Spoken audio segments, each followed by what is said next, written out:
también hay un punto muy importante del que debemos hablar y es el control que quiso ejercer, o más bien ejerció, Laura Saravia junto con su dupla Jaime Ramírez Cobo en el control del Grupo Bicentenario. Pues como lo hacía la señora Laura Saravia, lo hizo a través de Piedad Muñoz, quien fue designada como directora de participaciones estatales del Ministerio de Hacienda.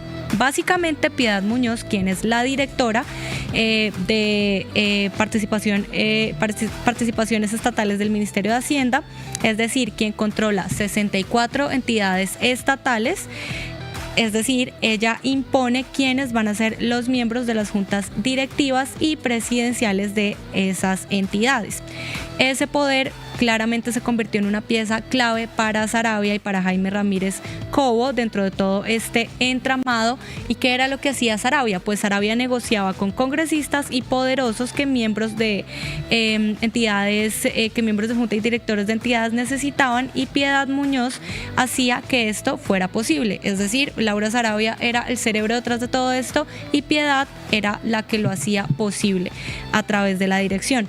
Las entidades más apetecidas por este grupo bicentenario es pues de las que además Piedad Muñoz fue la encargada desde el 2 de octubre de 2023 hasta el 7 de noviembre de 2024. Incluyen, por ejemplo, el Banco Agrario, Bancoldex, Finagro, Findeter, FDN, Positiva y el Fondo Nacional de Garantías, que administra activos cercanos que nacen, activos cercanos a los 184 billones de pesos. Es decir, esto no son 2 pesos y pues como ya dije, Saravia daba las órdenes y Piedad Muñoz las hacía realidad.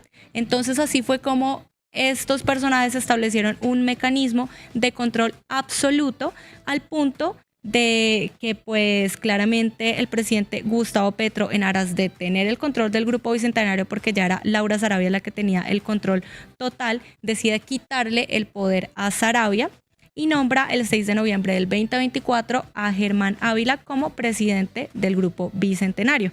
Entonces claramente la respuesta de Saravia no fue positiva, hizo pataleta, hizo berrinche y por supuesto recurrió al chantaje contra el presidente Gustavo Petro, a lo cual pues el presidente respondió dejando nombrar a Piedad Muñoz en enero del 2025 como presidenta del Fondo Nacional de Garantías. Esto es básicamente el contexto. Por ahí decían en los comentarios que nosotros hablamos sin pruebas, pero pues de hecho la W Radio, para que vayan y revisen también en exclusiva, sacó unos audios que confirmarían esto, en los que se escucha al abogado de Sebastián Echeverry, así es. Él es abogado del Grupo Bicentenario o del Fondo Nacional de Garantías. Asesor jurídico principal del Grupo Bicentenario. Sí, del Grupo Bicentenario, así es, en donde entonces se escucha al señor Sebastián Echeverry denunciar este modus operandi de Laura Saravia para tener el control del Grupo Bicentenario. Entonces ese audio precisamente lo tenemos, Lau, para que... tenemos el audio, sí, buenísimo. Entonces para que lo escuchemos, por favor.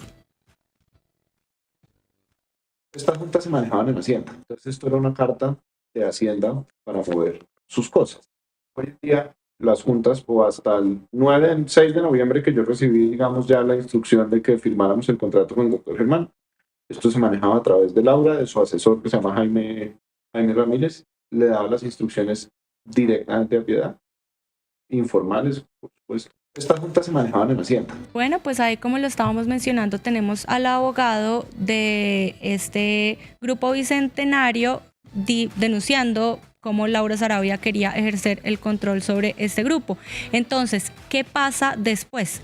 Básicamente, con afán y pues al borde de la ilegalidad, en enero de este año se hizo una asamblea relámpago en el Fondo Nacional de Garantías que enchufaría a Laura Saravia con la junta directiva. Entonces, 3 meses después, con esta jugada consumada, fue la misma Laura Saravia la que se sentó en el trono de la presidencia encargada del Fondo Nacional de Garantías, reemplazando a Javier Cuellar. Entonces así otra vez esta dupla o este trío que vendría siendo Jaime Ramírez Cobo con Piedad Muñoz y Laura Saravia, pues quedó al mando de la chequera pública, en este caso a través del control del Fondo Nacional de Garantías.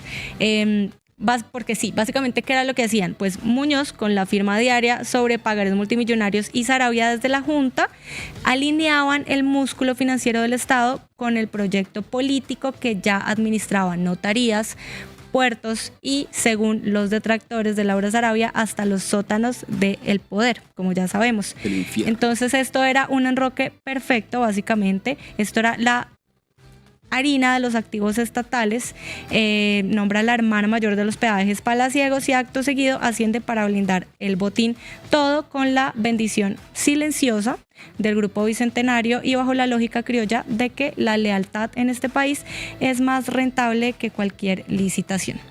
Y vamos con otro punto muy importante para hablar de Laura Sarabia y su paso por el gobierno, y pues para dejar de verla como esta persona que lo único que hizo fue maravillas, cuando la verdad pues también hizo muchos arreglos en aras de su beneficio propio cuando estaba en el poder y pues se enriqueció bastante, como ya lo sabemos. Hablemos del carrusel de las notarías de Laura Sarabia.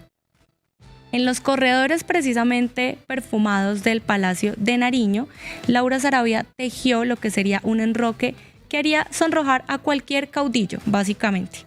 Cambió las reglas del juego. ¿Por qué? Porque el 20 de abril del 2024, con un decreto a la carta que aflojó los requisitos para las notarías de primera categoría.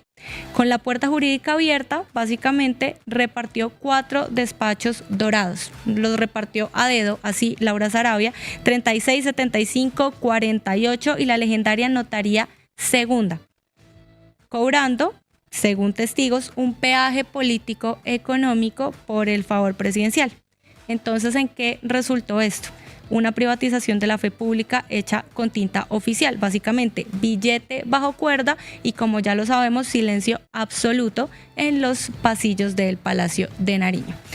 Entonces, esta trama empezó básicamente con un cambio quirúrgico en las reglas. Este decreto expedido en abril de 2024 lo que hizo fue relajar los filtros para las notarías, que ya mencioné, las notarías de primera categoría, y devolvió al presidente la facultad de designar a dedo, como ya lo dije. Entonces, ese giro normativo que ya estaba advertido por el país, de hecho, fue como la llave que abrió un nuevo carrusel de la fe pública, así fue como lo denominó el diario El País, y pues además de esto creó una pista de aterrizaje perfecta para el círculo de Laura Sarabia, que en ese entonces era jefa del DAPRE. La primera en tocar esta pista, creada por Laura Sarabia para sus colegas, fue Daniela Andrade Valencia, que es la ex vicepresidenta de la Fidupredisora e investigada por pagos irregulares en el escándalo de los carrotanques. El 5 de agosto del 2024, un decreto presidencial la ungió como notaria 36 de Bogotá. Sospechoso con todo lo que acabo de nombrar de Laura Sarabia, pues sí, bastante.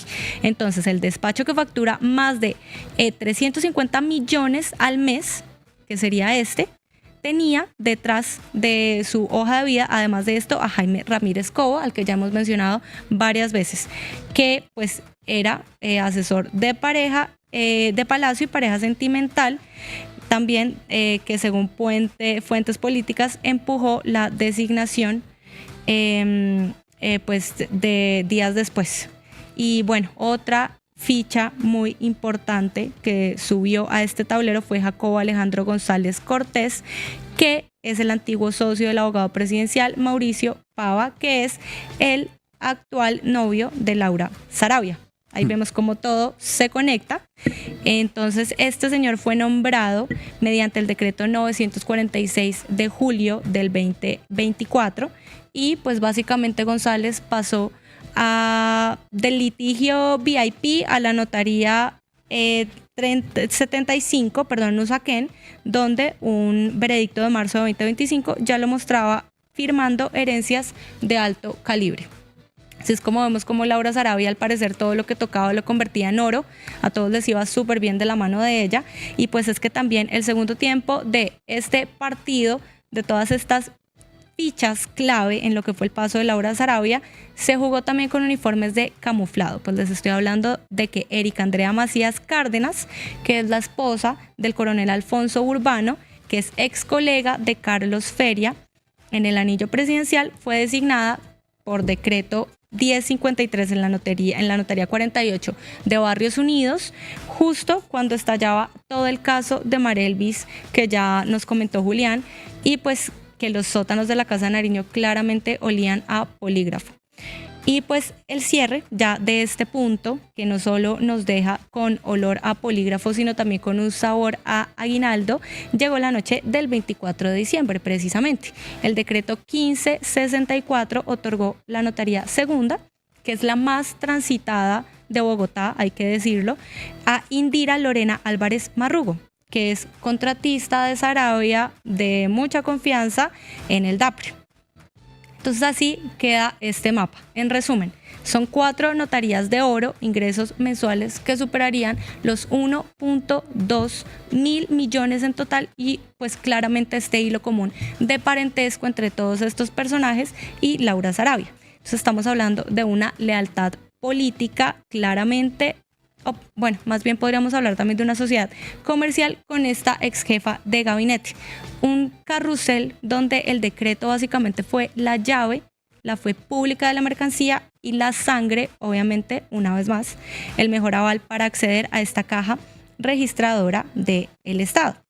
Y pues ya termino mi intervención con otro punto más corto, pero también muy importante, y también para hablar de toda este entramado de relaciones que construyó Saravia y de cómo los benefició. Pues hablemos de lo que sería el control del puerto de Buenaventura, en el que también se ve implicada Laura Saravia. Básicamente Laura Saravia fue quien presionó a Ginás, el director encargado de la DIAN, para el nombramiento de la nueva cabeza de la todopoderosa DIAN de Buenaventura. Entonces esto lo hizo Laura Saravia. Gerlin Arley Campo Ángulo, un veterano de la DIAN, sería, acá tiene tilde, pero pues no creo, un veterano de la DIAN que lleva 3 décadas en esto, fue elegido como el director seccional de impuestos y aduanas justo cuando este puerto básicamente hierve de cargamentos fantasmas. Obviamente nadie sabe qué es lo que pasa realmente, o todos se hacen los que pues no saben, más o menos. Nada raro, obviamente, esto, como ya lo estoy diciendo, pero pues, o sea, obviamente no es raro porque su hoja de vida apareció en el allanamiento al búnker de Diego Martín, alias Papá Pitufo, el zar del contrabando, que como ya lo sabemos mueve jeans y licor a la sombra de los contenedores. Entonces el exdirector de la DIAN, Luis Carlos Reyes, puso el grito en el cielo cuando esto sucedió. El nombramiento venía claramente recomendado por el senador Roy Barreras y fue firmado a toda máquina, obviamente.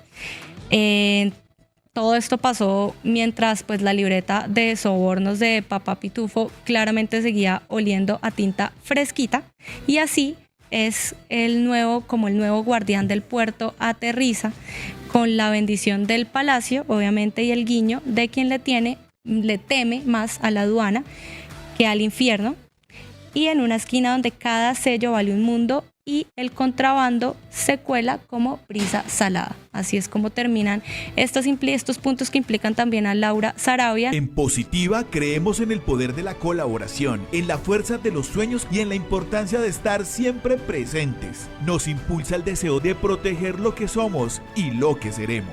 Positiva, la aseguradora de todos los colombianos. Ayúdanos a seguir con nuestra labor periodística a través de nuestro NECI 310-779-3518.